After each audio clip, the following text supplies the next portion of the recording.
Produced by Podcast Architects.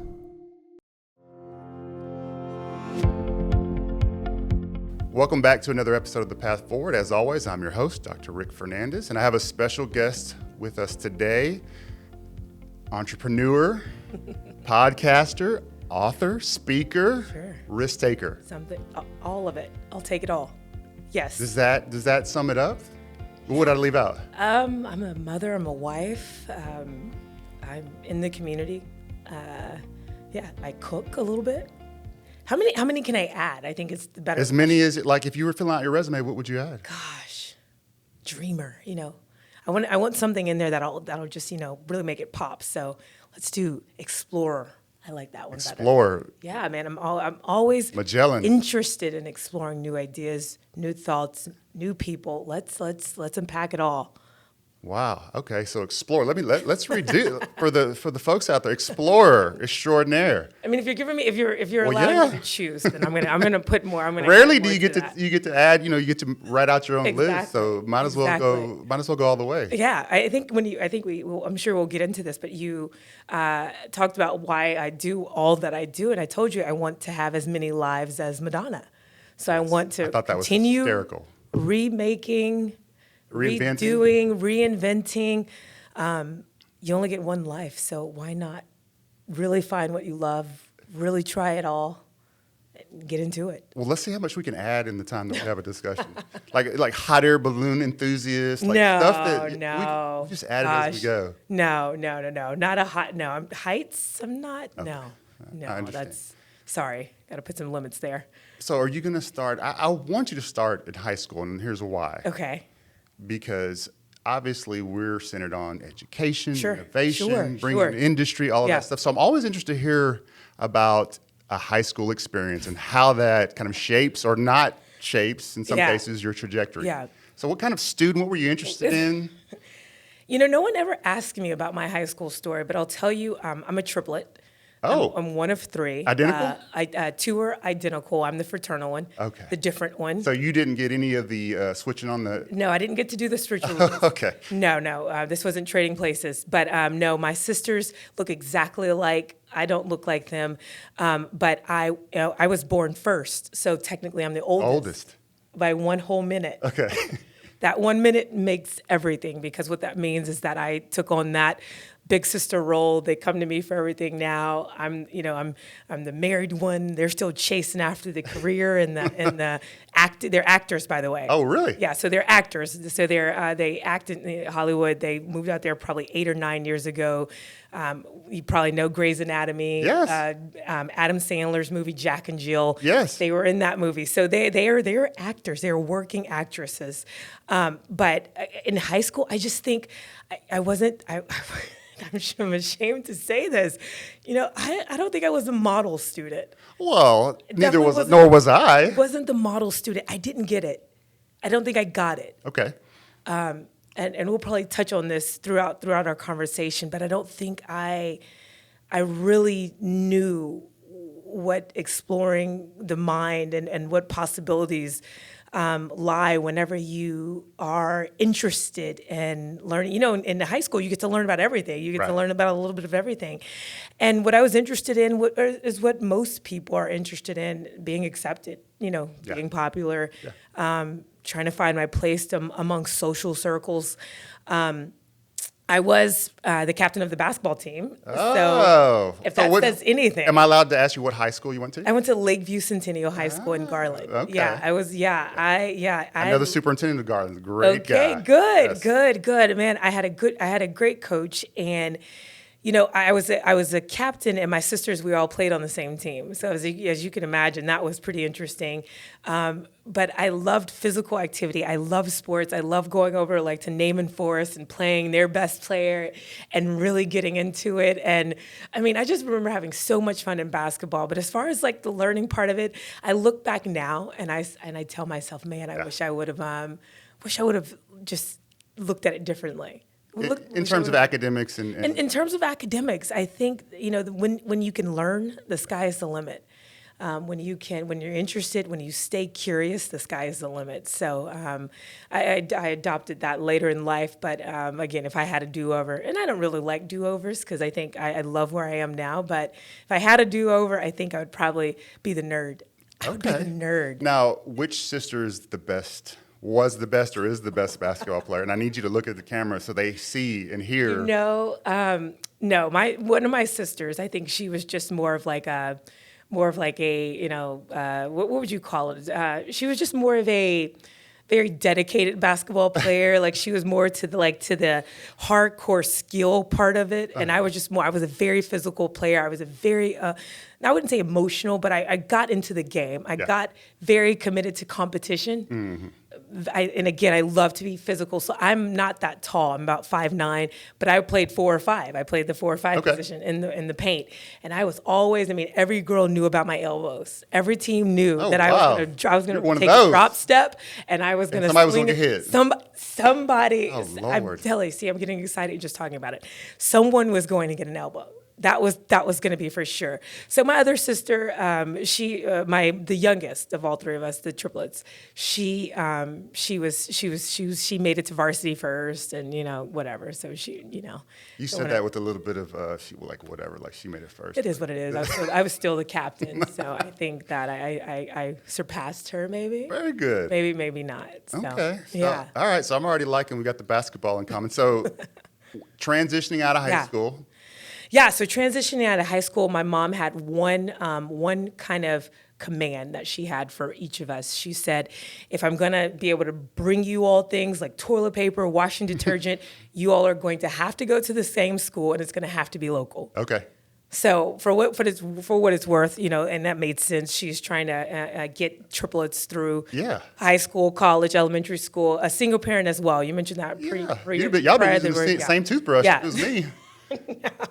Well, we did share clothes growing up. But my mom said if I'm going to be able to support you guys like you need, then you guys are all going to have to go to the same university. So we all enrolled in the University of North Texas in Denton, and again loved being there. Loved the social aspect. I was more serious. You would be happy to know. For all of you who are listening, you get serious as you get older. Maybe that's just the truth, but I don't know that that's true. No, but maybe that's just me. Maybe that's my own life. Yeah, well, no, I think I took education a lot more serious. I studied communication studies, and most people will have their say about communication studies. Whenever I was in school, it was kind of like, you're a communication studies major. But now you look at young kids, and you look at people now, especially my generation, millennials, and communication should have been at the forefront of what we took away from our college setting. But can people communicate? We're re-asking those questions of what does it mean to be able to sit one-on-one and have a conversation and be able to articulate your thoughts. And I don't know if that's a lost art form maybe now, but I was a communication studies major. I was on the debate team for a little bit. Again, I just looked at college like, I'm here, I got in, great, but again, I wasn't. I wish I could tell you that I was a straight A student, but I wasn't. I thought you were going to say, I wish I could tell you what some of the things, some of the stories. Well, college was interesting to me because I dated a guy who was at the University of Texas. He played football. So that was the whole thing. So I was there on Monday through Friday, and then I was in Austin. You were in Austin, And again, I loved school. I loved my major. Communication studies is a great major. Again, you do a lot of writing, you do a lot of talking, you do a lot of just kind of work in the language arts, I would say. Right. And it just taught me just how to show up. After college, I went into sales. And I'm sure we'll touch on that. And again, sales is all about communication. How do you take rejection? How do you take no and turn it into a yes? How do you really get into the meat of what people want versus what you want for them or what you're trying to sell them? And so it was, I think again, my major was perfect for me because it really thrusted my career. So. Well, fast forward. Okay, so I'm taking it you're kind of learning your way. You don't really know, much like myself. I had no idea. I was almost done with my first master's degree. Sure. Still had no clue what I was going to do. What an investment. Yeah, exactly. Well, luckily it was free. I say free as a graduate assistant for the basketball team. So I quit playing, expended my eligibility and wanted to coach. And so I got an offer to, hey, will you stay on and be a graduate assistant? We'll pay for your master's degree. And you also have to teach some classes. I'm like, teach classes? Like, I don't want any part. No, that's not what I'm signing up for. I said, well, that's the deal. And so oddly enough, that's how I fell in love with teaching. Yeah. Something I did not want to do, was fighting tooth and nail, but and you just you never know where it goes. But I was still halfway through not knowing what do I do with this? And so there's always that discovery. And I think, our stories sound very similar, but I think that's the common story. It's not, people don't know, kids don't know at the age of 16, he's like, I'm going to go be an engineer. Sure. Usually that's someone else's goal or dream for them. Sure. And not that they don't maybe at some point love it or grow to love it or what have you, but we're all kind of exploring. Yeah. So fast forward, you're in sales now. How do you get to be with the Mavericks? How does that all happen? Yeah, so it's funny. So I'm gonna back up there a little bit because I don't mind you and I being just alike, kind of not knowing, but I kind of knew what I wanted. When I was 15 and 16, I was reading like Dean Smith books. I was reading like the North Carolina Way. I saw a movie. Which called one? Any Given Sunday with Cameron Diaz. That's who you wanted to be? Exactly like Cameron Diaz. She was I want to say owner, or she ran the Sharks. And I was like, that's the job for me. And I was like 15 or 16. And so I think from there, again, sports was going to be my thing.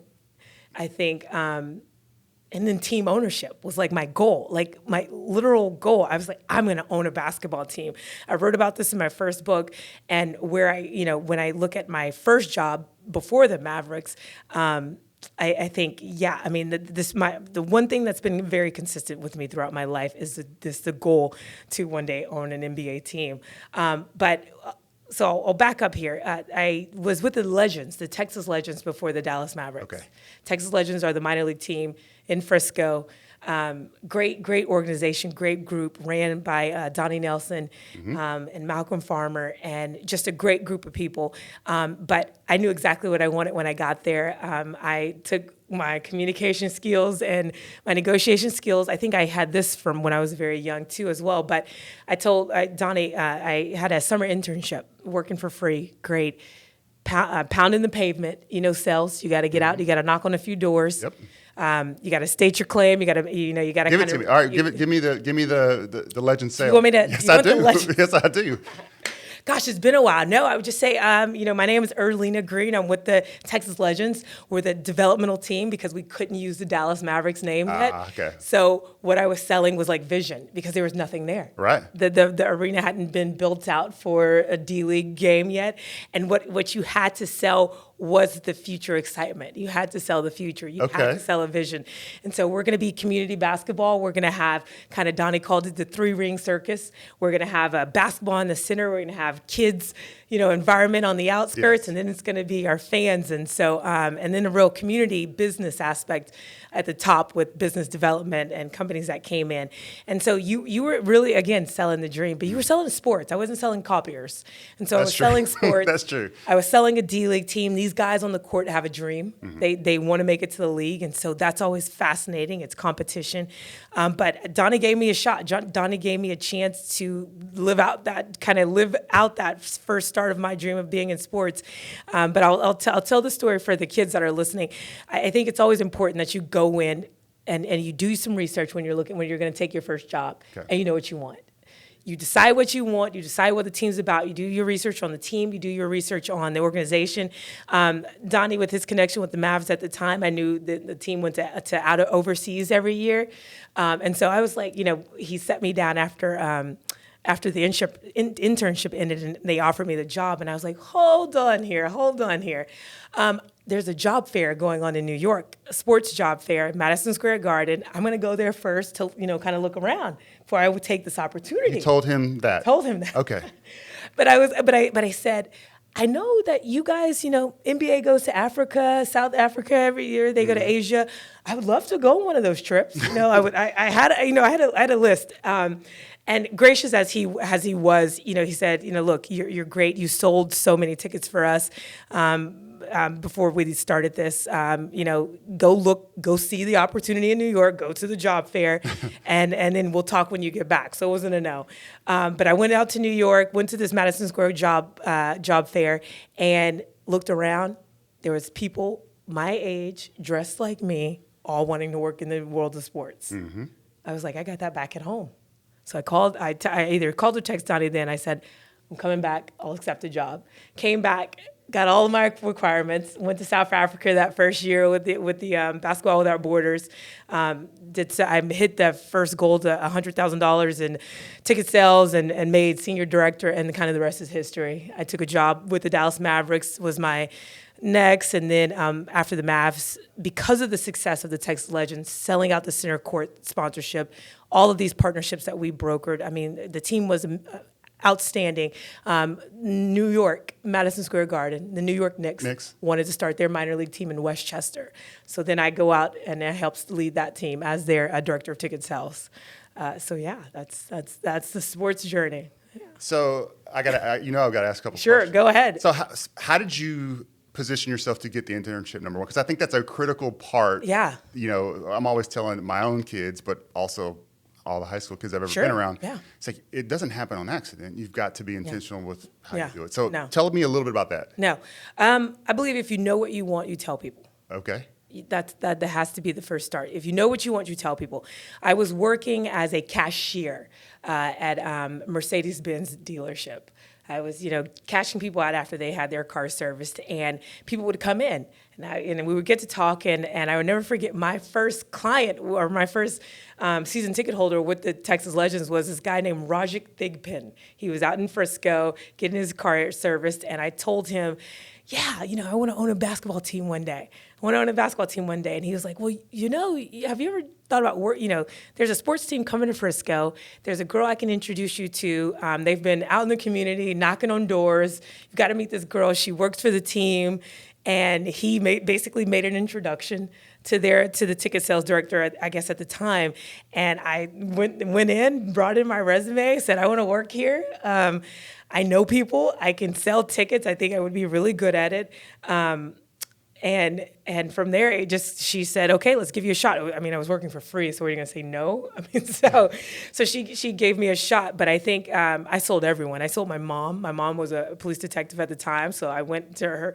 I mean, I sold the whole Dallas police force on a game night. I mean, I sold everyone. So all of Dallas PD is going. My mom had season tickets. I was very serious and very intentional. And then 3 months, I graduated later, and they offered me for a full-time sales position. So I think, again, you go in, you know what you want, you know exactly what you're about, and you're focused enough. You show up early, you leave late. I'm sure everyone's heard this now, but probably some of this wisdom has fallen to the wayside. But I think you know what you want, and you kind of go after it. So the influences in the people that you lean on, because I've been privileged to work with high school kids. One thing that's a constant, they have to have someone. Yeah. Doesn't mean it has to be a parent, but there's someone, coach, teacher, mentor, friend, grandparent, that helps them along the way. So what are the influences that helped you, seek out those opportunities, say, hey, this is exactly what I want? What do you look to for those types of things? Gosh, my mentors have changed. I think my mom has always been a big driver. I mean, I have a 2-year-old son, and I can imagine raising triplets as a single parent. My one kid. You give it, it's a little. You respect it a little bit more. I'm a crazy person. I mean, everything has to be regimented. Schedules have to be to the T. She's always been just a driver. My mom, when we were younger, my mom used to take us around to nice neighborhoods, and she used to say, "Dream big." Mm-hmm. So we'd be, she would have all of us in the back seat, and she'd point out houses, and she would say, "Dream big, girls, dream big." That was something that she was about. So she was always, again, explorer as well. She loved traveling. She loved to just kind of ideas percolate. Go read this and then maybe see where it comes from. I've always also had a deep interest in business people. I mean, I was reading The North Carolina Way when I was 16, 15. He was a coach. Loved Mark Cuban. I thought I was going to be Mark Cuban, own a team, be Mark Cuban when I was 19, 20, and started a small internet company. Gosh, so I've always had different role models along the way, and I'm so encouraged right now with what's going on with this fourth industrial revolution and technology revolution that we're in right now. There's so many smart people. Yeah. There's so many smart people in the space, from Michael Saylor to Stephanie Amos to all these people that are writing these great books on what the future is going to look like. George Gilder. And I'm excited. I'm super excited. So I think your mentors can change. I think they can be dead or alive. And I think we all need people to look up to, because we've only been here for so long. And people with wisdom who've been here longer or older maybe have a few more things to teach us. So, yeah. One of the things I've learned about myself and some of the mistakes, that I'm not a patient person. Sure. Particularly when I see something and I think there's an immediate benefit and there's really no barriers other than the way that's always been done, sure. right? Or the tried and true practice. But I've had to learn that the hard way on a couple of occasions, because I think, all right, there's the target. We've got everything that we need to reach it. Let's go reach it. And trying to impart some of that wisdom when you're working with others, or you're working with people that are on their path to leadership or what have you. I think that's the most important part of a mentorship is, hey, not only you can go and listen to all the great things from people talking about their success, but having somebody that's like, look, here's where I went wrong. Here's some lessons learned. So from your perspective, what are some lessons that you've learned as you've done different things, been exposed to a lot of things? Yeah. Share a little bit about that. Yeah, gosh, lessons learned, I would say, curiosity will take you further than cynicism will. Yeah, explain that. That's a great... Curiosity will take you further than cynicism will. So, I mean, if you look at society today, we've got people with Twitter fingers, and they're just, online. That online culture is rampant with cynicism, with people trying to get you, gotcha here, left and right. And I have found that curiosity is just a much better way to live. You live less stressed, I would say. And you're able to try things. I have values, I have my morals, but when it comes to ideas, when it comes to being open to new things, I say you always want to just try it out. Always take the first step, give yourself a shot, because you never know where it's going to take you. And so I would say be more curious than you are a cynic. Try to... I heard something today, and I'm probably going to butcher it, but a thought called quantum thinking. Okay. Quantum thinking, and so society teaches us today that you need to have a position, you need to be left or right, you need to be whatever, and you need to stay consistent to that position, you need to stay dedicated to that position, and you need to fight for that position. You need to pick a tribe. And what we're learning about technology, what we're learning about, the blockchain, what we're learning about how the future will unfold is that you need to be able to hold dual ideas in your head. Well, you need to be able to take both sides of an argument. You need to be able to... And things change. Rapidly, right? And so I think that, again, for kids out there who haven't found exactly what it is for them, I think if you can, one thing I'll tell you this, I'm considering law school, and I'm not considering it for any, I want to be, Johnny Depp trial is going on right now, and everybody wants to be Camille Vasquez, if I'm saying her name correctly, because she's a rough and tough lawyer, and I look at it just for merely the education. I mean, the learning part of it. Oh my goodness, because I keep hearing law school teaches you how to think critically, how to take both sides of an argument and do it really well in your day-to-day life. And so if I have anything for kids who are coming out of school, I don't have a direct career path. I want to say, try out what you love. You're young enough. You've got time. You've got the time in your favor. You don't have husband or kids or all that may be taking up that time. So I'd say try things, but I would say go into it with being able to see both sides, go in it with an open mind, and give it your best shot, pretty much. Last piece of advice for students that I would always give them up on graduation day is take risks. Take risks, yeah. Take risks, yeah. because oh gosh, yeah. you don't want to live in Yeah. a job or life that you create, Yeah. and you're there out of your fear of Yeah. taking a chance, right? How do you assess when to take a risk? You've done Sure. a lot of different things. Yeah. How do you know, all right, this is where I jump?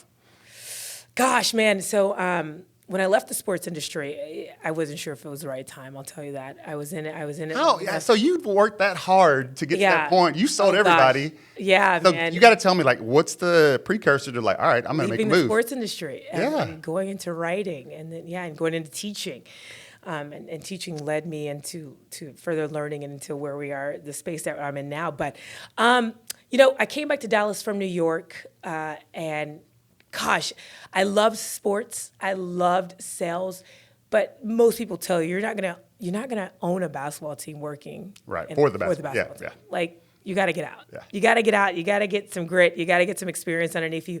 Got to find a way. I mean, at the time, the cheapest team when I was younger was like $400 million. I think now to own a team, I need maybe like couple billion. I just need maybe $1 billion, and great negotiating skills, right? And a couple partners, probably. Couple partners. Yeah. My mentor used to tell me, I need OPM. You know what OPM is, right? Other people's money. Oh, yeah. So, when I came back from New York, I had an opportunity. We have a WNBA team now here in Dallas, and I had an opportunity to lead up that team. And there was conversations going back and forth, of course, negotiations going back and forth. And at the end, they agreed to like what I wanted and title and everything. And I was looking at, I had written my first book, and there was something about writing. There was something about taking a thought, taking your experience and putting it on paper and then disseminating that was so intriguing to me. So I was like, I'm going to write a book. I'm going to write another book. So I remember this at the time. My husband was my then boyfriend, but soon became my husband. He was like, "Are you sure about that?" It's like, "Are you sure about it?" I said, "I want to give it a try. If you're okay with it, I would love to follow this passion of writing," because what I've also loved about books was the information that was in them. Yes. And the people that were willing to give back. I remember when I wrote my first book, 7 Tips to Breaking into the World of Sports, the reason I wrote it is because I would get letters from kids all around the country saying, "How did you get in this industry? Right. What are the tips?" There's not you do this and then you do this. Yeah, exactly.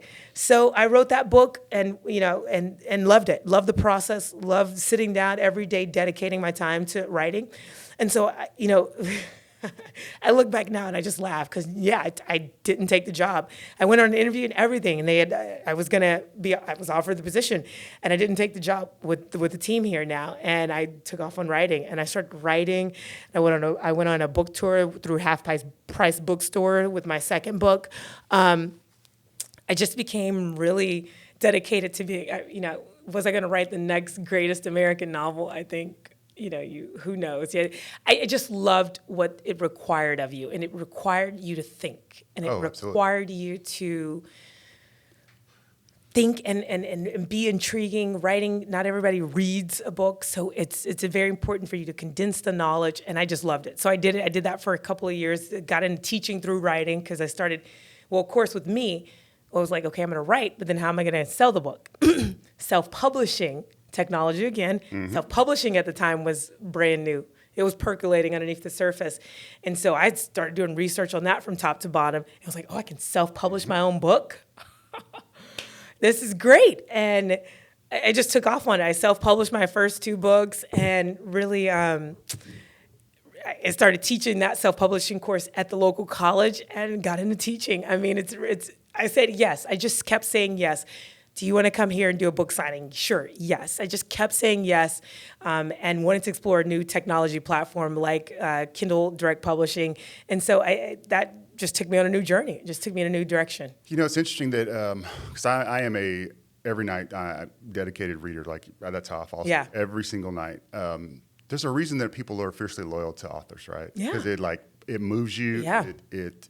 create something. It's an escape for a lot of people. I use it. I don't read. I will read leadership and stuff like that, but that's not the predominant. I'm a science fiction nerd. Sure. Because I don't have to think about anything. Yeah. Right. I get to push everything aside and just be engrossed in a story. Yeah. So there is something about what you read and how that changes your perspective, or how that makes you think about the way you live your life. And that's why people are fiercely George Martin, people are the Game of Thrones, they're ready to strangle him because he won't publish his Harry Potter books. Oh yeah. Oh my gosh, right? I mean, it's crazy. Yeah. But that's the self-publishing. I was going to ask you, how did you go through the publishing process? But that makes sense. Yeah, yeah, and really the challenge of writing is it's the most. I think it's the purest. Besides showing up to a blank canvas, it's the most purest creative endeavor. You show up to the blank page, the cursor's just blinking. Oh yeah. On your computer. What do you got to say? What are you going to say? Yeah. How you got to say something. Does it make sense? You've got to say something. And so what I tell people who aspire to write is that it's not the first draft that matters. It's not even the second. It's not even the third. You write and you write and you redraft and you draft and you continue. You hammer at each. Jordan Peterson, a guy that I love. I follow his work. I followed his work. He says for his first book, Maps of Meaning, great book. He's got it a few now. He said he hammered at each line. Probably went over it 4 to 5 times until it said what he had in his mind. Right. Until it was that pure. And so I think writing gives you that challenge. You show up to the blank page and it's like, what do you got? It's like, who are you? Yeah, and what are you going to say? It's just you and those pages. I mean, writing a dissertation, there's days you go and I have a target. I have all the resources to pull from the research, but you're just staring at it like, this thing is not going to do itself. Right, and think about how many people push away from that, push back from their desk and like, I'm not ready. I'm not up for this challenge. Yeah, because it's just you. You're battling you. Yeah, you really are. So, even thinking about, I get chills talking about writing because writing offers you something that you just don't get elsewhere. It offers you to look at yourself. It's like a mirror. It's a reflection. It really, you show up to that page and it's nothing there, and you've got to produce. You've got to show up. So, any days of self-loathing when you don't get it done? Because I'd go in the library on Sundays was my day to spend all day. Because kids, wife, job. Sure. All right, I'm gonna take Sundays and just go park myself. And Sundays you're just sitting there, just looking at the screen. Yeah. Let me tell you. So yeah. No, I was working. I got 2 books out, and I was going to work on a 3rd book. Really, it was going to be a call to action, and it was going to be. I thought I was going to write in the space that I'm in now, blockchain. I thought I was going to do something about that because I love the conversations we're having about the future. But my mom passed away 2 years ago, metastatic breast cancer. It was an ugly one. It was a very, very ugly one. And I thought I was going to do this book, 3rd book. It was going to be dedicated to her, and I was just going to hammer home a call to action for people to look after themselves, self-efficacy. My mom had some health issues, and over time they stack up, and cancer is not one you want to go out on. And I thought I was just going to write a 3rd book, and I thought I was just going to hammer home the case for life, the case for not procrastinating. Yeah. The case seize a moment for putting yourself first. If you got a doctor's appointment you need to make, later is not an option. Yes. Sooner is an option. Sooner is the only option. So what happens when we come to our life with that type of fervent energy that look, I matter and I'm important, and I'm not going to put off things that are important. Yeah. But I don't know if that. So I stopped writing it. To your point, I pushed away from the desk simply because I've got about 20,000 words. So I got into it, and I spoke with one of my sisters, and she really laid it to me. She said, Mom's last year was not all that she was, and so to look at her last year and to want to ask her, well, why didn't you do this and why didn't you do that and why did it take 3 years to go to this appointment, maybe it's not a fair assessment of her entire life. And kind of with that information, I was like, okay, maybe I need to rethink this. Maybe I need to probably have another look at what happened here, and maybe there's a bigger story here for people to take away. But this one would be full of vengeance on the healthcare system and life itself. Anger, right? I mean, not in anger, because I wouldn't say I show up to life anger. I want the action. I want the solution. Gotcha. And so it wasn't going to be anger. It was going to be so solution oriented. It was going to be such a pressing on the nerve of people who are just like resonant, who are just kind of like, life will come to me. I mean, I don't know. I live with more kind of energy than that, and so that's what it was going to be about. It was just going to be I don't know how else to say it, but it was going to be pretty aggressive. Well, something tells me it's going to be pretty aggressive. I think that you will have no problem completing that when you're ready. Yeah, well, because when you look, death is coming.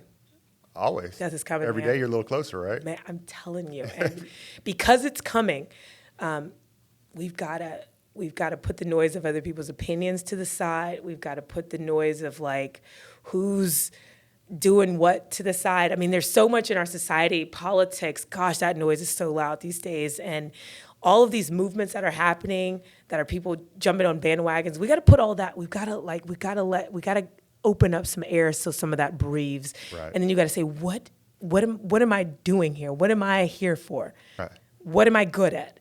And you got to do that. And you got to do that regardless of everything and anything. You've got to do that because your time is very, very limited. Let's jump to one of my new fascinations. Probably a year and a half. Sure. I had an opportunity to dive like headfirst into the Bitcoin blockchain because I sense that we're kind of kindred spirits because I was very ignorant and I kept hearing, and it was irritating me that I didn't know what this was. Yeah. And so I'm like, let me phrase that. I was going to say something off color there, but like essentially, say it. Heck with this, heck with this. There's no reason I can't go learn what this is. Yeah. And the more I learned about it, it's like, this is a revolutionary technology. Like there's no way that this is not going to impact me, kids, finance, everything. And so then once I figured that out, I was like, okay, I'm going to consume as much as I possibly can. And that was kind of my introduction to it. How did you get introduced to it? Yeah. And what are you doing with the space now? Tell us a little bit about that. Gosh. So I'll start with how I got introduced. In 2018, my brother, who's kind of techie, kind of geeky, kind of, he's just my brother. I love him. He said, I want you guys to look at these coins that are out. And he had us in NYC coin at the time. I don't think the coin is in existence anymore. No. So I lost that $100, let me tell you. What I should have got into was more Ethereum and Bitcoin, but then we had to crash. But my brother introduced us, and I was like, okay, there's something here. I'm going to put my money in this coin, and I'm going to make some great returns. I mean, I was completely ignorant to the space, but I was invested. I was monetarily invested with that $100. So that's exactly what I said. I'm not going to force myself to learn unless I have some skin in the game. So I think it was like $500, and I was like, let me just figure this out. I'm probably going to lose everything that I have, but that's okay. Yeah. And that's when I started. All right, well, what does this mean? Yeah. So keep going. I'm sorry, but it's just funny that I had the same exact thing. Like, let me just lose my money and figure it out. How else would you figure it out? Yeah, exactly. If you're not in the game. No skin in the game, yeah. How else would you figure it out? Even if I tell people now, $10 or $100, get into the game, because that $10 or that $100 will teach you how to operate a wallet. Yes. Will teach you how to open an account. Exactly. Right. So we have 2018. I'm in the space, but not in the space, and then we fast forward to early 2020. I don't know what's the tipping point. I'm always trying to go back to what's Malcolm Gladwell. It's a great point. What's the tipping point? Yeah. What's the tipping point where the noise got so crazy? I'll probably after this I'll probably go back and kind of really try to put a needle on what was the tipping point, because you started hearing about it everywhere, right? You started. The money got so ridiculous. So ridiculous, yes. Right? So 2020, we meet a financial advisor, former financial advisor, who's now an educator. She goes by the name of Frances, and she kind of changed our lives because she got us thinking in that direction. And so she started educating kind of my husband and myself. My best friend introduced me to her, and she was like, "You've got to look at this space. There's something happening. You got to relook at the space." I'm like, "Oh, I'm invested my $100. It didn't go anywhere." But then, as someone who's just curious, I started peeling some of the layers back, going down a few rabbit holes. Yes. I'm sure you follow a few rabbit holes. Yes. And like I started Alice. looking at it seriously. And started putting some serious money in it because I was like, well, these white papers are interesting. The Bitcoin white paper by Satoshi Nakamoto is something of pure art, and it's amazing. I have some theories of who he is. I was going to ask you. I do have a theory, but gosh, who knew that humans can interact without third-party intermediaries, without bureaucracies in between them? Who knew that humans had the possibility? Technology gives us our opportunity to do that. And the Bitcoin white paper doesn't even mention the word blockchain in it. It talks about peer-to-peer transactions. It talks about, fixing, of course, the double spend problem. But it really, really, when you read it, you're like, gosh. First of all, the language, you're like, what is this? But then you get intrigued. And I think intrigue leads to curiosity.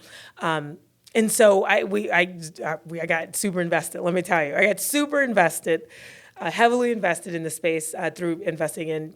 This is not financial advice, but education. This is that. And so got super into Cardano. We got into Cardano at 13 cents. Okay. And so it's had its run, but it's beaten down a little bit. But it's still above 13 cents. That's right. True. Yes, it is. Well, we got into Ethereum. I think at 800. Okay.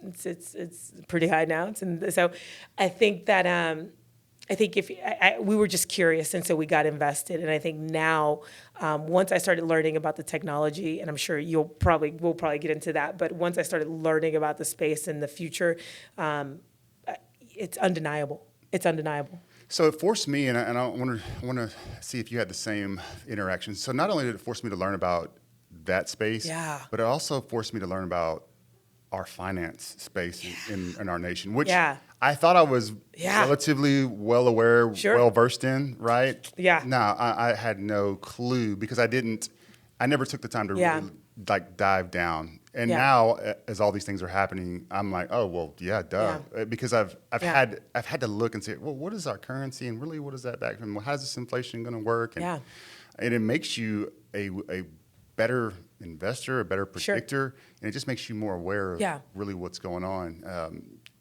I think that to me is probably even more powerful than learning about Bitcoin and blockchain in the future. It's just made me more aware as an American of where money goes and where it doesn't go. Where it goes and where it doesn't go, and what it incentivizes us to do. On my podcast, the Dallas Business Podcast, I had Jimmy Song come on, and he wrote "Thank God for Bitcoin." Great book about the fiat treadmill, about what fiat money encourages, the behaviors it encourages us, how it encourages us to live, act. Our time preference is different when we're, with fiat money. And I think overall, what I've taken away from everything is that, when we look at inflation, when we look at central banking, when we look at how our money has been almost confiscated from us and then given back to us. I don't know. What I'll say, I'll say we need an opportunity to be humans again.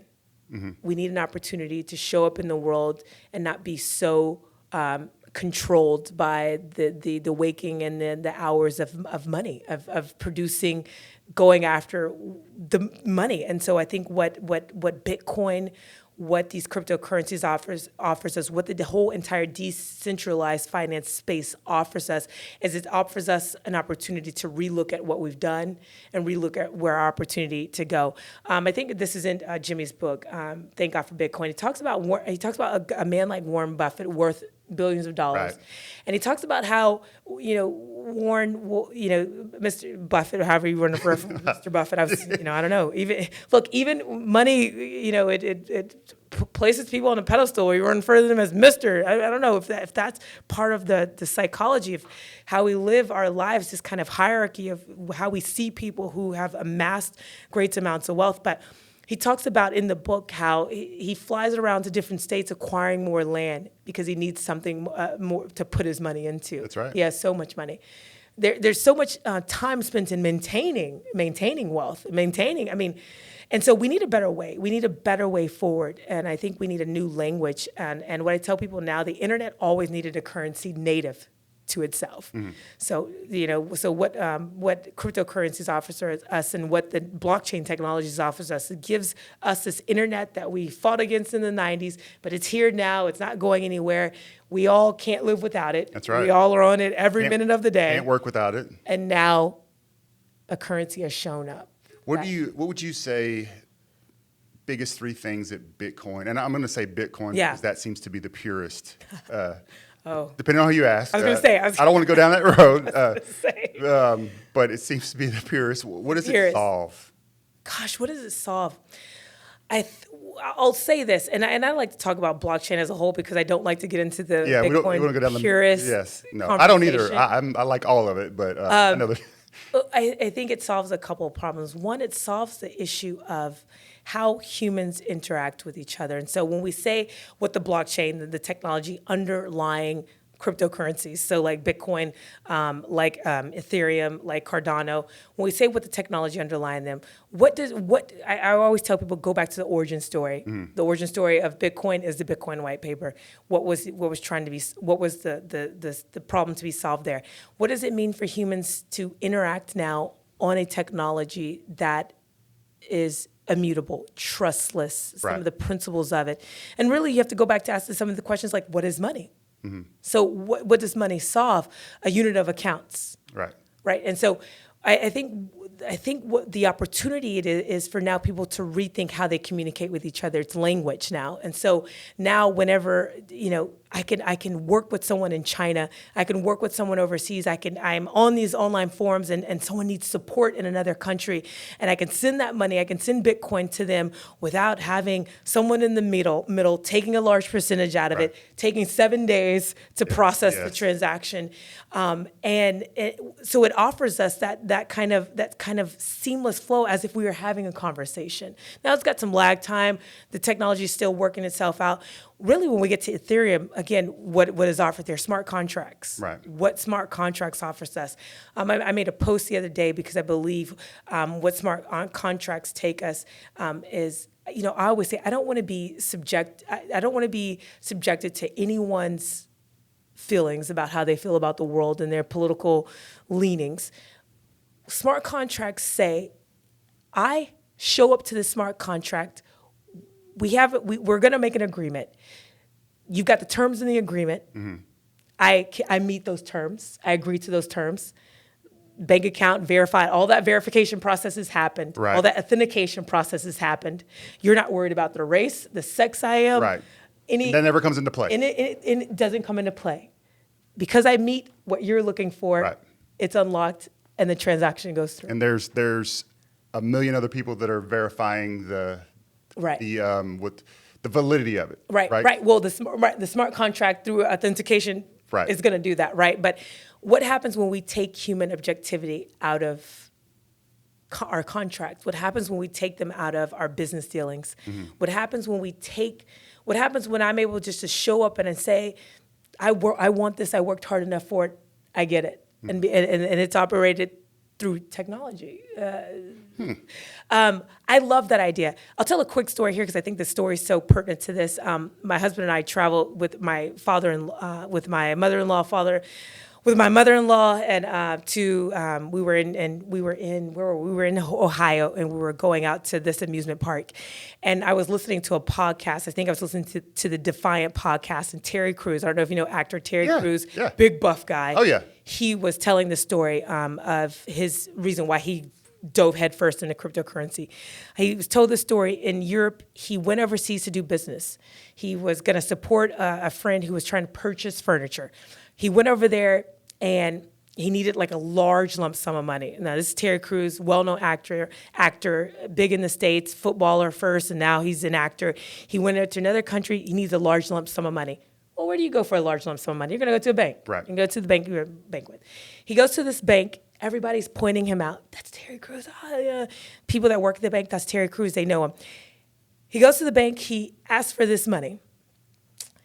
The teller goes back. It's a large lump sum. He goes back. She or he goes back to the manager and says, we need to process this payment for this guy. And he says he could see through the window the bank manager saying, no, no, no. Okay, that's weird, right? So he gets on the phone with American Express. He's calling. He's like, I'm at the bank. I'm trying to get this money. I see the manager. He's telling me, and the bank and so American Express calls the bank and they're like telling him no. The American Express starts to tell him, sorry, Mr. Crews, there's some whatever. I don't know what the issue could be, but he says we have this other location. We're going to send you to get this money. It was in some shoddy neighborhood. Oh wow! He's in a foreign country in this. I say shoddy, forgive me, but I mean, he says it wasn't a great neighborhood to be walking around with a large sum of money. Right. But he goes to this smaller American Express, place, and he's able to get the money. He's trudging through this foreign country with a large bag of money, and now has to find his way back to his hotel.